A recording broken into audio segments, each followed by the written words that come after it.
Here we go. Well, hello, and thank you so much for joining me. It's really thrilling to be here with you. As you can see on your screen, I'm Paul Dunn, and I'm right now live in Singapore.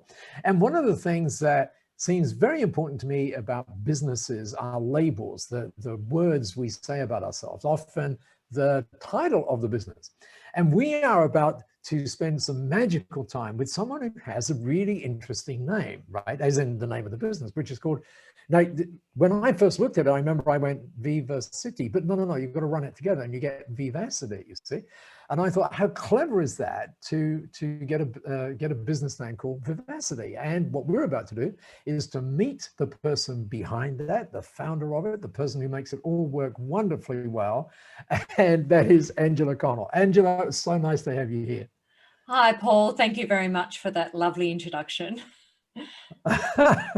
Well, it's cool. And you know, because when people, what I love about the name is it conjures up some sort of emotion, right? Vivacity. So tell us more about Vivacity, how you started that, what it stands for, and what you do. Yeah, okay. So the reason why I came up with Vivacity is a bit of a story behind it. So when I first started doing RTO consulting, I actually called my business RTO Consult. But the problem was there was actually other consultants out there that had a very similar name. So there was RTO Consultant and RTO Consulting. And so I went through a period where I decided to rebrand and change the business name. And I actually went to a coaching event and they said, what you should do is choose a name that describes who you are. And I tried a few different words and looked them up. And Vivacity means colourful and outgoing. And anybody who knows me knows that I'm quite colourful and outgoing.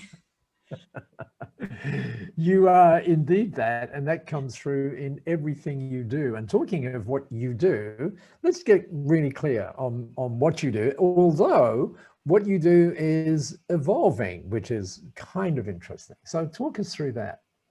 So when I first started Vivacity, what I did was more one-on-one consulting. So a training organisation would hire me and I would go in and do one-on-one work with them. That was over 11 years ago. Things have changed quite a bit, and in particular over the last 12 months. So when we evolved from that to, I moved into an office and I hired my first team members because I had so many clients, I wasn't able to service all of the clients. And then we've by the way, that just notice that is a very, very good sign. You're going to find out why that happened in just a moment. Oh, so we had so many clients, and our focus back then was just compliance. So we focused on, I actually had a list of all the things I could do, like initial registration or re-registration or go do an audit. I actually had a list of so many things. And I had a coach at the time who said to me, Angela, you are confusing your potential client because they don't actually understand what you offer because you've just listed all these different things that you do. And he said, I want you to refine that down to 5 products. And I said, what about 6? He said, no, 5. You can only do 5. And I went, but I've got so many more. So then we came up with our packages. So we have the Kickstart, which is for initial registration, Reboot, which is for re-registration. We have Systems Check, which is an internal audit. We have an add-on package, which is doing an addition to scope. And I have since added more packages to our program. And the biggest change has been, as I was saying earlier, in the last 12 months, I've always been very passionate about business and helping our clients with the business side of their RTO, including marketing and business development and get access to government funding and things like that, looking at the other side, because we can't survive in compliance alone. And it's interesting. And by the way, of course, there may be people watching us now who are in international or in other countries than Australia, and they're going, what is this RTO thing, right? So just to be clear, that's Registered Training Organization. And what Angela's referring to there is this whole thing about you need to be compliant, right, for various reasons. And Angela, talk about this interesting move from really getting the compliance nailed. In fact, let's talk about that just that aspect for the minute. Tell us what you do in that space that is different from what people might expect you to do. Okay, so in general, a lot of the other consultants that you could hire in this space as a RTO consultant, they would provide documentation. They would also provide consulting services where they'd come in and they'd help with the initial registration and the re-registration. But what we do that's different, we do provide policies, procedures, forms and documents. We guarantee those, so they're 100% guaranteed. If they're non-compliant, we'll fix them. We haven't. And of course, if they were non-compliant, then the RTOs couldn't get funding and all that kind of stuff. That's right. So it's really important. Yeah. Okay. Really, really important. And it takes a long time to write policies and procedures as well. So we've got a change of legislation that's happening next year, and we've already mapped out 6 months to do the rewrite of policies and procedures, because it's quite a bit of work. And so the compliance side is very important, but where a lot of other consultants stop is they just do the documentation, or they go in and do everything for the RTO. And then the problem is they don't know how to do it themselves when down the track, when an auditor comes in, and then they end up with huge non-compliances. So what we do is we don't just consult, we coach and we teach them how to do it. So we have online training that includes a range of training on how to implement compliance and a continuous improvement approach throughout your organisation. We also have coaching services. So once a week we do a mastermind, and we are keeping our clients accountable on the business side of their RTO. And I think the training has been the huge part. We were doing it all face-to-face, and a couple of years ago we launched online, and we haven't looked back. Our clients are getting magnificent results from the online training. Well, we're going to talk about that, because obviously, you know, when COVID hit, that must have been like, oh my gosh, you know, and we'll come to that in just a second. But so I make sure that we've got that. So what you're talking about is a transference of skills, as well as having everything sort of well documented and everything else, so they just pick it up and run with it. But the transference, in your view, is the crucial piece. Am I reading that correctly? Yeah, it's absolutely crucial that you're not only, you know, you can, is that old analogy is you could give a man a fish, or you could teach them how to fish. So what we do is we want them to be able to excel at, and that culture of compliance is part of their organisation. If you get a consultant who just comes in and does everything for you, you're not going to get that culture throughout your organisation. And that's what we teach is it's not just one person who's doing the training. Trainers and assessors can get on and do the training. Administration staff can do it, because it's all online. So it's a lot easier and accessible for the team to be able to access. And we think it's really important that you've got everyone on the team who have that culture of compliance within your organisation, because then it's easy. You're not making it difficult. Exactly so. And talking of culture, the thought that comes up for me using the word thought is thought leadership. And that's kind of like how I see you, which is why it's such a pleasure to be chatting with you. And you mentioned something else that might seem a bit strange to people joining us now, and that is this mastermind thing. And talk about that, because I know from your perspective that that's a really important thing. Yeah, well, The mastermind was something I've wanted to do. It's more group coaching, and it's something I've wanted to do for years because in my heart, I am a coach. That's what I love doing. Whenever I went and saw a client, I spent half the day coaching the clients, often in business. And we actually have an unwritten rule in our office. If the client needs more business help, I'll go to the client. If the client needs more help with the compliance side, I have my operations manager go. And that's because I'm more the business minded. I'll look at, and this is what often happen, is I'd look at their business, I'd look at their compliance, but I'd also go, did you know that you could do this, this, and this as well? Because I know what they can do that will still be compliant. So it's looking at it from a business perspective and ensuring that they're compliant at the same time. So our mastermind is group coaching where we're focused on, one of the things that I love is scaling up. It's a book that we've used. Well, Vern is a friend of mine, and for anyone listening to us now, this is not, it's not our job to go and grab the book, but go grab the book. It is such a good book. It really changed my business and the way I do things. And so what we teach is based on scaling up, but contextualized for the training industry. Yeah, it's got to be contextualized. Exactly. Yeah. It really has to be that. Yeah. Otherwise it doesn't quite make sense. And scaling up in and of, one of the really interesting things about when you scale, it's kind of like you really have to think not so much about yourself. Most people think it's about thinking about yourself, but it's actually really thinking about the outcomes that you provide, which is, one of the threads where you're at. And of course, one of the other things you have to do is to respond quickly, like to things, right? Because things happen, and now we know it as a result of what happened at the beginning of 2020.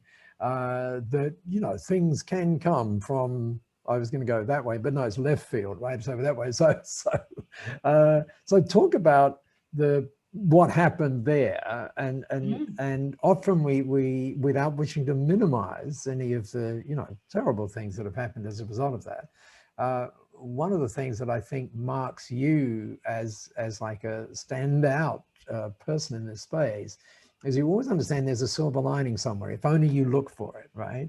So talk about what happened to you through that process. So I've had a pretty rough year at the start of the year before even the coronavirus came in. I was in and out of hospital, and I ended up having my gallbladder removed. And on that fateful day, the 23rd of March, where it was announced that we were going into lockdown, I'm waiting to get out of hospital, and I'm watching the news. And while I was watching it, I'm thinking, majority of our clients are delivering their training face-to-face. If we go into lockdown, well, we were going into lockdown, what are they going to do? They're not going to be able to continue delivering their training. They're not going to be able to continue their business.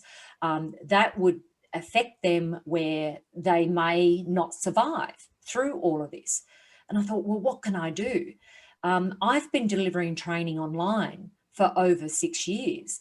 And I thought, what they need to learn is how to transition from face-to-face to online training.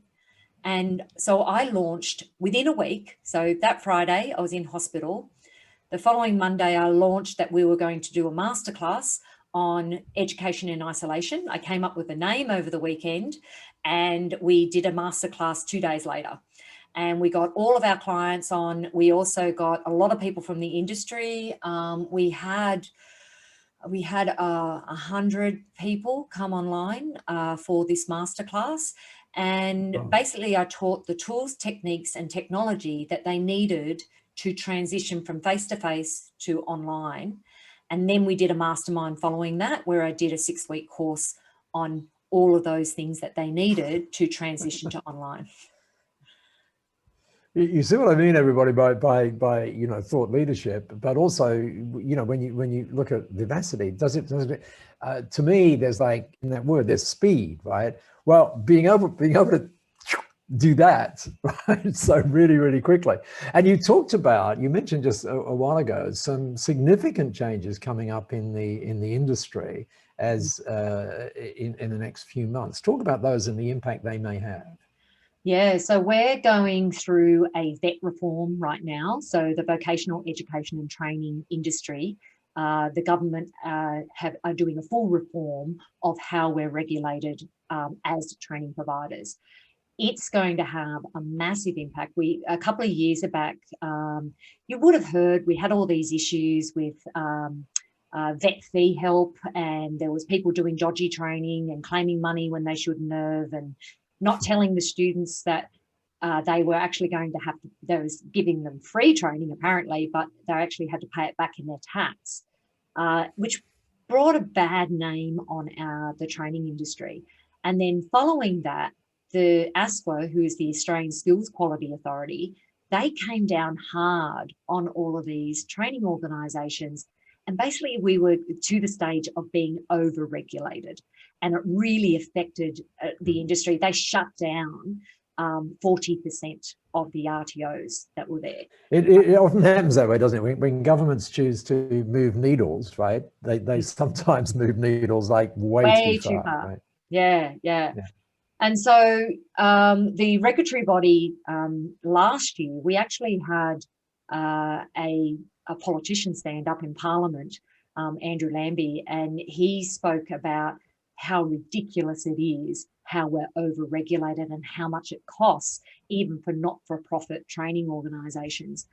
We invited him to come and speak at our conference last year. We ended up getting even higher, and we got the Education Minister, Steve Irons, to come and speak at our conference instead. And it was very much around how can we fix this situation. A lot of RTOs were struggling because of how much it was costing to be compliant, and fear of their whole industry, their business being shut down by a regulator. So we really focused on, well, what are the problems of the industry and how can we solve them? And that's where, I got in with the masterminds and the masterclasses and changed it. Now we're going through a massive vet reform where they're going to rewrite all of the legislation, which means that we are going to have to rewrite all of our policies and procedures and documents as well. We are also, not only that, we are also going through a restructure of our Australian qualifications framework. So currently we have Certificate 1, 2, 3, 4, Diploma, Advanced Diploma. We're moving from that to micro-credentialing, which is what the National Skills Commission has identified, is that industry is saying that the training we're offering right now does not actually meet industry needs. We need shorter courses that get the students the skills they need to get a job, and which is where job training comes in. Job training is very much focused on micro-credentialing and getting people back to work now. We don't want to wait a year, 2 years. We need to get them upskilled, cross-trained and into jobs, because there are jobs out there, but what the National Skills Commission has identified is there's not sufficient skills from the current workforce to fill those places. So massive. It's fascinating stuff. And I mean, we talk as if everybody understands it, but let's just get clear on it, because there are differences, and significant differences, right, between accredited and not credited, right? Talk about those just briefly. Yeah, so we often will get people who will come to us who are currently delivering non-accredited training. So non-accredited training means you're not regulated, you're not under a registered training organisation environment. You can issue a certificate, and as long as you're not using the government logos, and you could do non-accredited training. There's a lot of coaching companies that do that. There's also a lot of non-accredited training providers in software skills and things like that that are out there. But right. When someone comes to us and says, I'm thinking about becoming an RTO, I'll ask them why. Why do you want to become an RTO? Now, the reasons why you would become an RTO is because the industry sector you're serving wants accredited training. So they want a qualification. One really good example I can give you is we had a client who came to us a couple of years ago who was delivering non-accredited project management training. They had a big mining company come to them and say, hey, we love your project management training that you're delivering, but we now have to have accredited training. And the reason why is for insurance purposes, where we need to make sure that our staff are actually properly qualified, and it's going to reduce our insurance premiums with that as well. So that was a really good reason, and $2 million of funding for this training was a really good reason to become an RTO. But if your industry doesn't require it, I wouldn't do it, because there's a lot of work involved with being. Oh, that's interesting. And we won't recommend everybody do it. Well, that is interesting, isn't it? But you know what is also interesting, as I'm sitting here in Singapore. Isn't that amazing, by the way, that we can do this? I'm in Singapore, you're in Australia. It's really interesting how that works. What's interesting is the energy you bring to this, right? Because I mean, people watching go, oh, you know, and it's really exciting. And the reason I mention that is often when you think about regulation and certification, it's like, you know, it's kind of like that. But it's very clear. Why I named it Vivacity. Well, exactly right. Exactly right. But it's very clear that you bring this energy to it. It's also very clear, I mean, you were talking about the conference. It's also, and the mastermind, it's really clear that you also believe in the wisdom of many, you know, and of listening to the people around you and doing some really stunning things, one of which we'll talk about in a minute. But just for now, I'm always fascinated when, you know, I have the privilege of talking with people like this. And, you know, you get to the point where you go, okay, well, you know, the time's up sort of thing, which it is, by the way. But you get to that point and then you finish everything off and you go, oh, I should have asked her that question, right? Sort of thing. And this is one of the toughest questions I could ever ask anybody. So as you think about where we've gone, what's the one question that I should have asked you? Oh, one question you should have asked me. See, it's a tough question, right? Maybe where we're going to go in the future, and what is the future of it? Oh, okay. Okay. So if I were to ask you that question, what would you say? Okay. So I use this analogy a lot. I crystal ball it. So I crystal ball what I think is going to happen based on what my over 20 years of experience in the industry and what I've seen in the past. So you're kind of thinking it forward. Is that? Yeah. Is that I look into the crystal ball and I go, okay, with the vet reform, with micro-credentialing, how is that going to impact industry first and the community, and how can we improve our training to meet industry needs? Because that's why we are RTOs in the first place. We're meeting industry and community needs. Right. Then I also look into that crystal ball to look at, well, okay, how is that going to impact the training industry as an RTO? Right. How is that going to impact you? So firstly, I think the vet reform is going to have a massive impact on the training industry, and it's actually going to be a really good thing. I think quality auditing is actually really important for our industry, because it ensures that we have a quality framework to deliver quality education, which is a passion of mine. Quality education and giving access to everybody to be able to get access to quality education is very important to me. And so I want to work with those training organisations where it's important to them as well.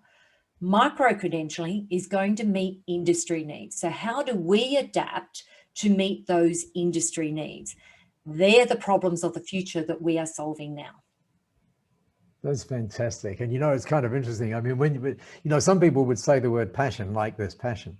But when you say it, I mean, you actually feel it, right? It's central to Vivacity. It really is cool. The other interesting thing is there, I mentioned this whole thing about thought leadership and thinking forward. But one of the things, and this couples with what you were just saying about your passion, because you also, and this is sometimes difficult to talk about, but let's just quickly touch on it, because when you say you're passionate about education, you don't just mean in what you do. And let's move from thinking forward to paying it forward, and just talk about one of the interesting initiatives that you're putting in place there. Okay. So my grand vision, and I actually have it written down of what we would like to achieve, is to be able to get education out there to people who can't afford education, who can't access it. It's a big goal of mine. In particular, for me personally, it's also helping women and getting into vocational education, any type of education really, but I'm really focused on vocational education. So as you know, I recently joined B1G1, and we're now offering providing training for people who couldn't get access to training. So it's awesome. It was my 10-year goal, but now I'm doing it now. So I'm really, really happy about that. I didn't realize how little could provide so much. Yeah, exactly. The impact is really huge, isn't it? Massive. And yeah. And you having that as a 10-year goal, which we've been able to, again, it speaks volumes for who you are and the contribution that you're making, because you're coming from something as great as Vivacity is, you're coming from something even greater, which actually makes Vivacity greater, if you see what I mean. And talking of which, you're doing a new retreat. Do you want to talk quickly about the retreat that's coming up? Yeah, so for the first time ever, we're now there you go. That's why I wanted you to talk about it, because it's the first time ever, right? So listen up, everybody. This is new, right? You heard it here the first time. We're going to be running a strategic planning retreat just for the training industry. So what's different about this is we're focused on strategies. So once again, scaling up, using some of the strategies that are in there, and how to scale and grow your business, but from an RTO perspective. So it's very much focused on looking at the compliance requirements, but also how do you market specifically for training industries, particularly when you're in a very competitive market. How to build your business when it's very hard to be unique in the training industry. You have to think of other ways to do that, because there's other providers out, and you're competing against TAFE as well. So you need to be able to identify what's the best way to be able to, for us, how can we serve our clients and the industry better? And that is to help them grow and scale as a training organisation. So there's more quality education that's been provided out there. If we can't survive in compliance alone, we need to be successful in our business as well as delivering quality education. And that's what the strategic planning retreat is all about. It's looking at the other side of the business and how can we help you to grow and scale. And we've had massive impacts with clients this year who are doing the mastermind. I can't wait for next year. It's just going to be awesome. They have taken what we've taught them and ran with it. Transitioning from face-to-face to online, job trainer funding. They're making massive changes with their training. They're also really passionate about wanting to educate other people and people who can't access education normally. So yeah, it's going to be, I'm so excited. It's the best content I've ever written. And I'm so excited about how we've contextualized scaling up and how we can do that to improve our training industry. Wow, what a great way to reflect on what's happened in 2020 and what's happened there, and what you're making happen as we move forward. And Angela, surprise, surprise. I mean, you've made, seriously, when I used to think of RTOs, it was RTOs. Now I think of like RTOs, right? It's that you've successfully kind of, how shall I say, radiated that passion and made it exciting, and made people understand the value, the real value of what they give or what they do. So it's been an amazing time with you. And it just occurs to me too that one of the things we should do, because hopefully people watching us now going, well, that's pretty exciting, but how do I get in touch with Vivacity? So we should let people know how to do that, right? Of course. So they can get in contact with Vivacity by going to vivacity.com.au, or you can give us a call on 1300 729 455, or you can email us at hello@vivacity.com.au. Oh, hello. I love that. And say Angela, hello. We'd love to hear from you and what you're doing. What we're very passionate about with working with our clients is not just the compliance side, it's looking at the business as a whole. And a lot of the time we're coaching on team members as well and what they need to do in their business, because often it's very lonely at the top, and no one's keeping you accountable, which is what we do with our clients. Wow. Just fascinating. Sort of, it's like disrupting, but in a lovely way, right? So, Angela, thank you so much for contributing to my day. It's just been so exciting chatting with you. And for those of you who've been sharing all of this, you now know how to get in touch with Angela. Make sure you do, and check out that retreat too. That sounds like it could be really, really interesting. Angela, thank you so much. It's been an absolute thrill chatting with you. Oh, it's been absolutely awesome, Paul. I've really enjoyed talking with you. And as you can hear, I love talking about the training industry. I could talk about it all day. I think you could. Okay. I'll catch you soon. Thanks so much, Angela. Really, really great.